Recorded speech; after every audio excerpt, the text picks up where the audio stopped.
Right breaking చూస్తున్నాం. Mohan Babu Manchu Manoj ఘర్షణలోని twist నెలకొనింది. అయితే మంచు మనోజ్ తనపైన దాడి చేశారు అని చెప్పి 100కు ఫిర్యాదు చేసిన తర్వాత వెంటనే ట్రీట్మెంట్ నిమిత్తం మళ్ళీ హాస్పిటల్ నుంచి బయటికి వచ్చి పోలీసులకి ఫిర్యాదు చేయడానికి వెళ్తున్న సందర్భంలోనే ఆయన మళ్ళీ వెనక్కి వెళ్ళిపోయినట్టు కూడా తెలుస్తోంది. అయితే దీని వెనక అసలు ఎందుకని ఫిర్యాదు చేయడానికి వెళ్ళాలనుకున్న వ్యక్తి వెనక్కి ఎందుకు తిరిగి వెళ్లారు అన్న దానిపైన కూడా సస్పెన్స్ నెలకొంది. ఎవరైనా చెప్తే ఆయన ఆగిపోయారా లేకపోతే ఏంటి అనే దానిపైన కూడా ఇవాళ ఆరా తీస్తూ ఉన్నారు. ముఖ్యంగా అతనిపైన దాడి చేయడం అనేది కరెక్ట్ కాదు అని కూడా చెప్తున్నారు. కేవలం ఆస్తి వివాదాల కారణంగానే మనోజ్ పైన దాడి చేశారు అన్న విషయం అయితే క్లియర్ గా కనిపిస్తోంది. ముఖ్యంగా పోలీసులకి ఆయన ఫిర్యాదు చేసినట్లయితే కేసు ఫైల్ చేస్తాము అని పోలీసులు చెప్పడం వల్ల మనోజ్ తిరిగి వెనక్కి వెళ్లారా లేకపోతే ఎవరైనా చెప్పడం వల్ల ఆయన వెనక్కి తిరిగి వెళ్లారా అన్న దానిపైన కూడా క్లియర్ ఇన్ఫర్మేషన్ అయితే తెలుసుకుందాం. దీనికి సంబంధించి మరిన్ని వివరాలు అందించడానికి మా ప్రతినిధి సురేష్ ఫోన్ లో లైవ్ లో ఉన్నారు. రైట్ సురేష్, చెప్పండి. మంచు మనోజ్ ఏదైతే ఫిర్యాదు చేయడానికి పోలీస్ స్టేషన్ కి వెళ్తున్న నేపథ్యంలోని ఆయన మళ్ళీ ఎందుకని వెనక్కి తిరిగి వెళ్ళిపోయారు? ఎవరైనా చెప్తే ఆయన ఆగిపోయారా లేకపోతే ఏంటి సమాచారం సురేష్? కొద్దిసేపటి క్రితమే మంచు మనోజ్ మోహన్ బాబు నివాసం నుంచి బయలుదేరి పోలీస్ స్టేషన్కి వస్తున్న తరుణంలో పోలీస్ స్టేషన్కే వస్తుందని చెప్పేసి అక్కడ నుంచి బయలుదేరాడు. కానీ మధ్య వరకు వచ్చి ఆ తర్వాత మళ్ళీ ఎయిర్పోర్ట్ రూట్కి అతని వెహికల్ని మళ్లించడం జరిగింది. అతను పోలీస్ స్టేషన్ రాకుండా వెళ్ళిపోయారు. అయితే పోలీసులు ఆ డయల్ 100కి సమాచారం రావడంతో నేను ఘటనా స్థలానికి చేరుకొని అక్కడ ఏం జరిగిందనే వివరాలు తెలుసుకునే సమయంలో మోహన్ బాబు మనోజ్ దాడి చేశాడని, మోహన్ బాబు అతని అనుచరులు నాపై దాడి చేశాడని చెప్పేసి పోలీసులకు సమాచారం ఇచ్చినట్టు తెలుస్తుంది. దీనిపైనే ఇద్దరు కూడా ఫిర్యాదిస్తే కేసులు నమోదు చేసి దర్యాప్తు చేస్తామని చెప్పేసి పోలీసులు వాళ్ళకి చెప్పడం జరిగింది. కానీ ఎవరు కూడా ఇప్పటివరకు ఫిర్యాదు చేయలేదు.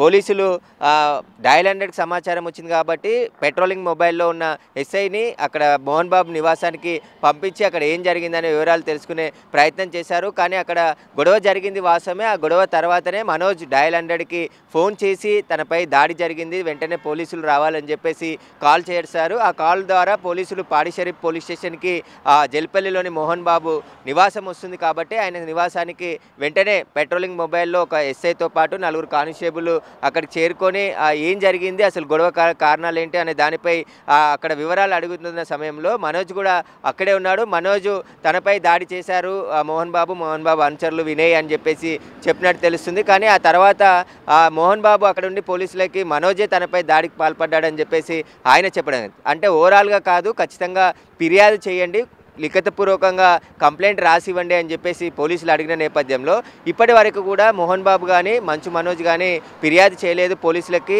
పోలీసులు ఫిర్యాదు చేయడానికి మనోజ్ వస్తేనే ఫిర్యాదు తీసుకొని మేము విచారిస్తామని చెప్పడంతో కొద్దిసేపటి క్రితమే నివాసం నుండి బయలుదేరి పోలీస్ స్టేషన్కి వస్తున్నాడు అనే క్రమంలో అతను మళ్ళీ పోలీస్ స్టేషన్ రాకుండా మధ్యలో నుంచి వెళ్ళిపోవడం జరిగింది. మోహన్ బాబు లేదంటే కుటుంబ సభ్యులు నచ్చజెప్పి వెనక్కి రప్పించారా లేకుంటే కేసుల వరకు వెళ్తే విషయం పెద్దగా అవుతుంది కాబట్టి ఇంతటితో ఈ సమస్యకు పులి స్టాప్ పెట్టాలని మోహన్ బాబు నిర్ణయించుకున్నాడు అనేది కూడా పూర్తిగా వాళ్ళు మీడియా ముందుకు వచ్చి మాట్లాడితేనే క్లారిటీ వచ్చే అవకాశం కనబడుతుంది. అయితే గత కొద్ది రోజుల నుంచి కూడా మోహన్ బాబు కుటుంబంలో వివాదాలు జరుగుతున్నాయి. దానికి కేర్ ఆఫ్ ఇలాంటి ఘటనలే పునరావృతం అవుతున్నాయి కాబట్టి గతంలో మనోజ్ కూడా మంచు విష్ణుకు సంబంధించిన ఒక వీడియోని ఎక్స్ వేదికగా పోస్ట్ చేయడం జరిగింది. తన అన్న తనపై దాడి చేయడానికి తన అనుచరులతో ఇంట్లోకి వచ్చాడు అని చెప్పేసి ఒక వీడియో 2-3 నిమిషాలకు సంబంధించిన వీడియోని పోస్ట్ చేశాడు.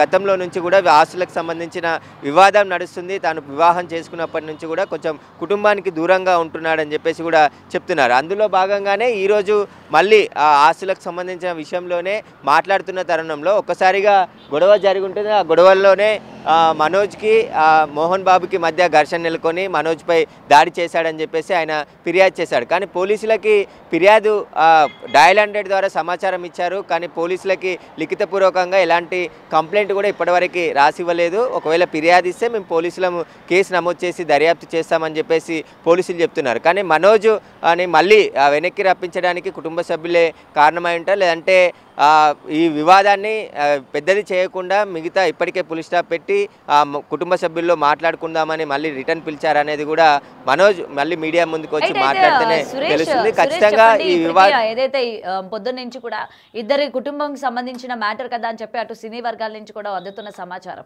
అయితే ముఖ్యంగా అటు మోహన్ బాబు ఎంత పేరు ప్రఖ్యాతలు ఉన్న వ్యక్తి అందరికీ తెలుసు. మరి అతనిపైన కేసు పెట్టడం అన్నది కరెక్ట్ కాదు. రేపొద్దున ఇండస్ట్రీలో ఏ విధంగా ఉంటుంది లేకపోతే బయట ఏ విధంగా ఉంటుంది అని చెప్పి ఆలోచించి మనోజ్ ఏమైనా ఆగారా, లేకపోతే ఇంకేమైనా కారణాలు ఉన్న దానిపైన విషయమైనా తెలిసిందా? అంటే కుటుంబంలో వివాదాలు సహజం. అంటే ఎవరింట్లోనైనా కుటుంబంలో గొడవలు జరుగుతూ ఉంటాయి, మళ్ళీ కలిసిపోతుంటారు, మాట్లాడుకుంటారు. కానీ ఇక్కడ దాడి వరకు కూడా వచ్చింది కాబట్టి మనోజ్ని ఈరోజు ఫిర్యాదు చేయడానికే పోలీస్ స్టేషన్కి వచ్చి అందులో ఉద్దేశంతోనే డయల్ 100 కూడా ఆయన సమాచారం ఇచ్చారు. నాపై దాడికి నేను ఒక్కడనే ఉన్నాను, నన్ను కొట్టి ఇక్కడ నన్ను హత్య చేసే ప్రయత్నం చేస్తున్నారనే ఆలోచన కూడా ఆయనకు వచ్చిన తర్వాతే అతను పోలీసులకు ఫిర్యాదు చేసినట్టు తెలుస్తుంది. ఆ తరుణంలోనే ఆస్తులకు సంబంధించిన వివాదం జరుగుతుంది. ఆ వివాదంలోనే మనోజ్ మోహన్ బాబుతో ఘర్షణకు దిగి ఆ తర్వాత అక్కడ గొడవ జరిగినట్టు కూడా తెలుస్తుంది. తనపై దాడికి పాల్పడ్డారు అని చెప్పేసి పోలీసులకే ఆయన డయల్ 100 ద్వారా సమాచారం ఇచ్చారు కాబట్టి అక్కడ పోలీసులు వెంటనే వెళ్ళిన పోలీసులకు కూడా అక్కడ ఘర్షణ జరిగింది, ఒకరిపై ఒకరు దాడి చేసుకున్నారు, అంటే కొట్టుకున్నారు అని చెప్పేసి చెప్తున్నారు. కానీ దీనిపైనే పోలీసులకు ఫిర్యాదు ఇవ్వాల్సి ఉంటుంది. ఎందుకంటే ఏదైనా కేసు ఇన్వెస్టిగేషన్ చేయాలంటే ఖచ్చితంగా ఫిర్యాదు చేయాలి. ఆ ఫిర్యాదుకు సంబంధించిన కేసు నమోదు చేసి ఆ తర్వాత ఈ గొడవ గల కారణాలపైన పోలీసులు పూర్తి స్థాయిలో దర్యాప్తు చేస్తారు. కానీ ఇప్పటి వరకు ఎలాంటి ఫిర్యాదు ఇవ్వలేదు కాబట్టి మేము వాళ్ళ కుటుంబ సభ్యులకు సంబంధించిన వివాదమే తండ్రి కొడుకు విషయమే కాబట్టి వాళ్ళ కుటుంబ సభ్యుల్లో మాట్లాడుకుని ఉంటారని చెప్పేసి కూడా పోలీసులు చెప్తున్నారు. ఒకవేళ మోహన్ బాబు ఫిర్యాదు ఇచ్చినా, మంచు మనోజ్ ఫిర్యాదు ఇచ్చినా స్వీకరిస్తాం, ఖచ్చితంగా వాటిని ఎఫ్ఐఆర్ చేసి దర్యాప్తు చేస్తామని చెప్పేసి పాడిషరి పోలీసులు చెప్తున్నారు. కానీ మోహన్ బాబుకు సంబంధించిన ఫిర్యాదు రాలేదు, మంచు మనోజ్కి సంబంధించిన ఫిర్యాదు రాలేదు. ఆయన సగం దూరం వరకు కూడా వచ్చి ఇక్కడ నుంచి మళ్ళీ వెళ్ళిపోయాడు కాబట్టి సినిమా ఇండస్ట్రీ పెద్దలు కావచ్చు, వాళ్ళ కుటుంబ సభ్యులకు సంబంధించిన పెద్దలు ఎవరైనా కూర్చొని మాట్లాడుకోవాలని చెప్పేసి చెప్పడంతోనే రిటర్న్ తిరిగాడా, లేదంటే కొద్దిసేపటి తర్వాత పోలీస్ స్టేషన్కి వచ్చి ఫిర్యాదు చేస్తాడనేది కూడా మనోజ్ వచ్చిన తర్వాతే క్లారిటీ వచ్చే అవకాశం కనబడుతుంది. ఒకవేళ ఎక్స్ వేదికనైనా స్పందిస్తే ఈ వివాదానికి ఫుల్ స్టాప్ పడే అవకాశం కనబడుతుంది.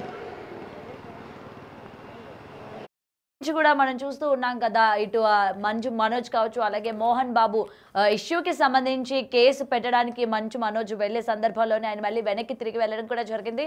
అయితే దీని వెనక ఎందుకు ఆయన వెనక్కి తిరిగి వెళ్ళడం జరిగింది, సినీ వర్గాల నుంచి ఆయనకి ఎవరైనా సరే ఇన్ఫర్మేషన్, అంటే తన యొక్క తండ్రి పేరు ప్రఖ్యాతులు ఉన్న వ్యక్తి కాబట్టి ఈ విధంగా కేసులు పెట్టడం అనేది కరెక్ట్ కాదు, కూర్చొని మాట్లాడుకుంటే అయిపోయేదానికి ఎందుకు అని చెప్పి ఏమైనా మనోజ్తో మాట్లాడారా, లేకపోతే ఇంకేమైనా కారణాలు ఉన్నాయన్న దానిపైన కూడా ఈరోజు చాలామంది చెప్పుకుంటూ ఉన్నారు. మరి దీనికి సంబంధించి మీరేమనుకుంటున్నారో కూడా బిగ్ టీవీ కామెంట్ సెక్షన్లో మెన్షన్ చేయండి. ఆయన తిరిగి వెళ్లకుండా, అంటే కేసు పెట్టకుండా ఉండడానికి గల కారణాలు ఏంటి, ఎవరైనా ఆపుంటారా, లేకపోతే తనకు తానే తండ్రి పైన ఎందుకులే అని చెప్పి మళ్ళీ మనసు మార్చుకొని తిరిగి వెళ్ళారా అన్న దానిపైన మీ అభిప్రాయం ఏంటనేది కూడా కింద కామెంట్ సెక్షన్లో మెన్షన్ చేయండి.